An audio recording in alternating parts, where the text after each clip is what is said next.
ملا علی قاری رحمۃ اللہ علیہ جو مشہور عالم فقیہ محدث حنفی ہے، انہوں نے لکھا ہے کہ چند حضرات کے علاوہ جن کے خلاف کچھ معتبر نہیں، بلا اتفاق تمام مسلمانوں کے نزدیک حضور اقدس صلی اللہ علیہ وسلم کی زیارت اہم ترین نیکیوں میں ہے اور افضل ترین عبادت ہے، اور اللہ اور اعلیٰ درجات تک پہنچنے کے لیے کامیاب ذریعہ اور پر امید وسیل ہے۔ اس کا درجہ واجبات کے قریب ہے، بلکہ بعض علماء نے واجب کہا ہے اس شخص کے لیے جس میں وہاں حاضری کی وسعت ہو۔ اس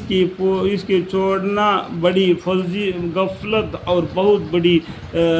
جفا ہے۔ اور بعض مالک رحمۃ اللہ علیہ نے کہا ہے کہ وہاں قیام کے ارادہ سے چلنا مکہ مکرم میں قیام کے ارادے سے چلنے سے افضل ہے۔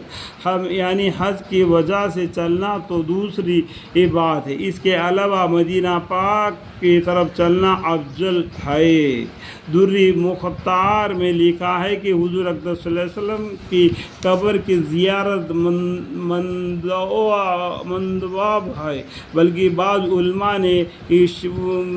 شخص کے حق میں جس میں وسعت ہو واجب کہا ہے۔ علامہ شامی رحمۃ اللہ علیہ کہتے کہ خیر ملی شافعی رحمۃ اللہ علیہ نے ابن حجر سے اس قول کو نقل کیا ہے اور اس کو تائید کی۔ یقیناً نبی کریم صلی اللہ علیہ وسلم کما یحب ربنا وارضا وبعداوتی ما یحب وارضا کے جتنے احسانات امت پر ہے اور جو توقعات مرنے کے بعد آپ سے وابستہ ہے، ان کے لحاظ سے وسعت اور طاقت کے بعد بھی حاضری نانصیب ہو بے حد محروم ہے، اور معمولی اعذار سے اس سعادت عظمیٰ سے محروم انتہائی قساوت اور جفا ہے۔ اگرچہ بعض علماء نے بعض روایت کی بنا پر بھیجا حضور اقدس صلی اللہ علیہ وسلم قبر مبارک کی زیارت مسجد کی زیارت کی نیت کو ضروری بتایا ہے، لیکن ائمہ اعظم کے سب مذہبی اس پر متفق ہے کہ حضور اقدس صلی اللہ علیہ وسلم قبر مبارک کی زیارت کا ارادہ بھی مستحب ہے۔ حنفی رحمۃ اللہ علیہ کے معتبر کتاب سے ملا علی قاری رحمۃ اللہ علیہ کے عبارت اور نقل کر چکے ہو۔ شافعی رحمۃ اللہ علیہ کے متعدد امام نووی رحمۃ اللہ اپنے مناسب میں لکھتے ہیں کہ جب حج سے فارغ ہو جاوے تو چاہیے کہ حضور اقدس صلی اللہ علیہ وسلم قبر مبارک زیارت کی نیت سے مدینہ منورہ کا ارادہ کرے، کہ حضور اقدس صلی اللہ علیہ وسلم کی قبر کی زیارت اہم ترین قربات میں سے اور کامیابی مساعی سے ہے۔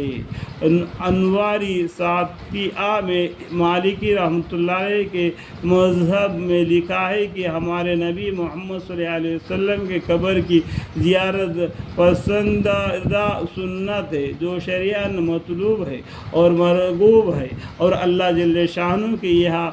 قربت پیدا کرنے میں بہت اونچی چیز ہے۔ اور قاضی عیاضی مالکی رحمۃ اللہ علیہ نے شفا میں لکھا ہے کہ حضور اقدس صلی اللہ علیہ وسلم کی قبر کی زیارت مجمع عالیہ سنت ہے، بلکہ بعض علماء مالکی رحمۃ اللہ علیہ تو واجبی فرما دیا، جیسے کہ قطعانی نے محایت میں ابو عمران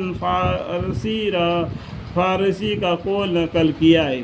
معانی جو فقہ حنابل رحمۃ اللہ علیہ کے بہت معتبر کتاب ہے، اس میں لکھا ہے کہ حضور اقدس صلی اللہ علیہ وسلم کی قبر شریف کا زیارت مستحب ہے، اس لیے کہ حضرت ابن عمر رضی اللہ عنہ نے حضور اقدس صلی اللہ علیہ وسلم کا ارشاد نقل کیا ہے کہ جو شخص حج کرے پھر میری قبر کی زیارت کرے، اس نے گویا زندگی میں میری زیارت کی۔ اور ایک حدیث میں ہے کہ جس نے میری قبر کی زیارت کی اس کے لیے میری شفاعت واجب ہو گیا۔ الحمدللہ۔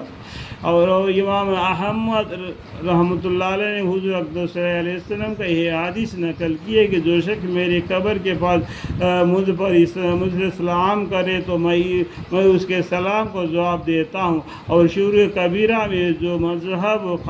حنابل کی اہم کتاب ہے لکھا ہے کہ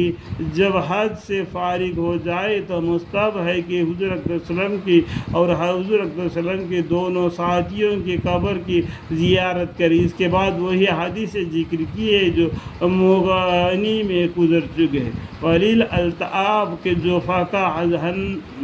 حنبل کا مشہور معین ہے، اس میں حج کے احکام کا لکھنے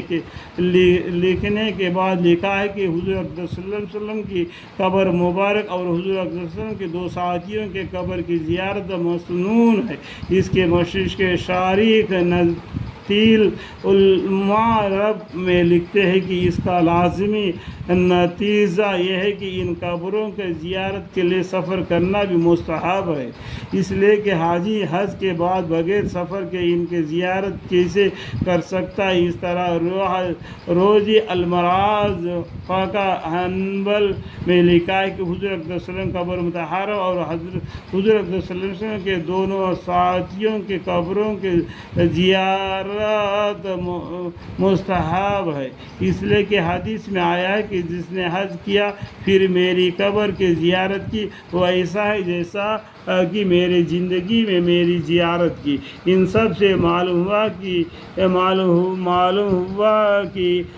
ایتم اربعہ کا مسئلہ ہے، اس لیے بعض علماء نے اس کو اجماعی مسئلہ بتایا جیسا کہ شروع میں گزرا۔ نبی اکرم صلی اللہ علیہ وسلم سے بھی متعدد روایتیں اس کی ترغیب میں وارد ہوئی ہے۔